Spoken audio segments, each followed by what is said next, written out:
नमस्कार दोस्तों जरा सोचिए, अगर देश चलाने वाले ही अपराधों में आरोपी हो और जनता का क्या होगा।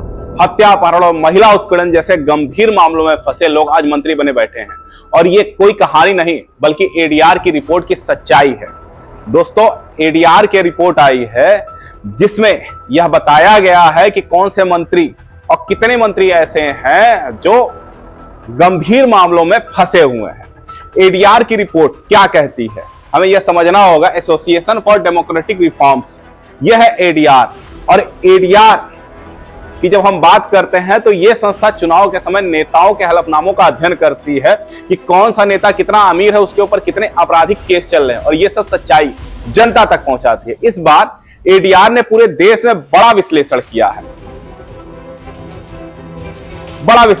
27 राज्य और 3 केंद्र शासित प्रदेश और केंद्र सरकार के मंत्रियों को कुल मिलाकर के 643 मंत्रियों के हलफनामे का विश्लेषण किया है। और यह तस्वीरें आई हैं बेहद चौंकाने वाली। दोस्तों, रिपोर्ट बताती है कि 302 मंत्रियों पर आपराधिक केस दर्ज है, यानी लगभग हर दूसरा मंत्री दागी है।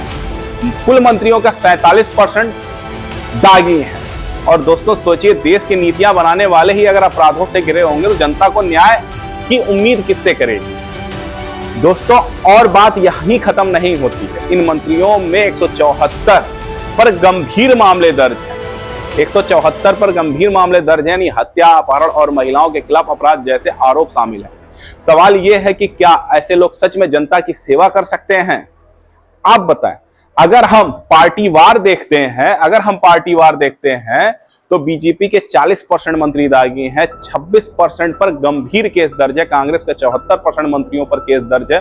तमिलनाडु डीएमके के 87% दागी हैं। और आंध्रा की टीडीपी ने तो रिकॉर्ड तोड़ दिया है, रिकॉर्ड खराब कर दिया है, क्योंकि लगभग 96% मंत्री उनके यहां पर 96% आपराधिक मामलों में फंसे हुए हैं। यह आंकड़े लोकतंत्र की तस्वीर बदलने के लिए काफी है।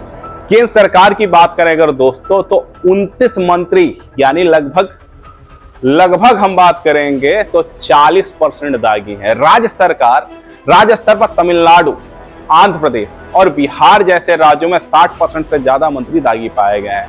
हालांकि हरियाणा, जम्मू कश्मीर और उत्तराखंड जैसे राज्य में कोई मंत्री आपराधिक केस में फंसा नहीं है। ये दोनों तस्वीरें हमारे सामने हैं और दो अलग अलग भारत दिखाती हैं। एडीआर की रिपोर्ट की अगर हम बात करेंगे तो उसने संपत्तियों का भी खुलासा किया। औसतन एक मंत्री के पास में 37 करोड़ से ज्यादा की संपत्ति है। पूरे देश में 643 मंत्रियों की कुल संपत्ति 23,929 करोड़ रुपए से ज्यादा है और इसमें कई अरबपति शामिल हैं।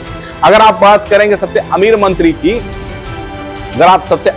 की बात करेंगे तो आंध्र प्रदेश के डॉक्टर चंद्रशेखर पेम्मासानी नंबर 1 पे है, 5,705 करोड़ से ज्यादा की संपत्ति के साथ। दूसरे नंबर पे कर्नाटक में है नेता डीके शिव कुमार, 1413 करोड़ की संपत्ति के साथ। वहीं सबसे गरीब मंत्री त्रिपुरा के शुक्लाचरण नोआतिया है, जिनकी कुल संपत्ति 2 लाख रुपए है। दोस्तों, अब वक्त आ गया है कि हमें सोचना होगा कि हम उन नेताओं को चुनते हैं जो अपराधों में आरोपी हो या देश बदलने की शुरुआत करते हैं। वोट से करनी होगी। अगली बार वोट डालते समय सिर्फ जाति, पार्टी नहीं बल्कि उम्मीदवार का रिकॉर्ड देखें, क्योंकि ईमानदार नेता चुनते हैं तो भारत मजबूत होगा। तो कुल मिलाकर के आवाज उठाइए, भारत को साफ सुथरी राजनीति दिखाइए। आज का वीडियो आपको कैसा लगा यह जरूर बताइए, कमेंट करके जरूर बताइएगा। धन्यवाद।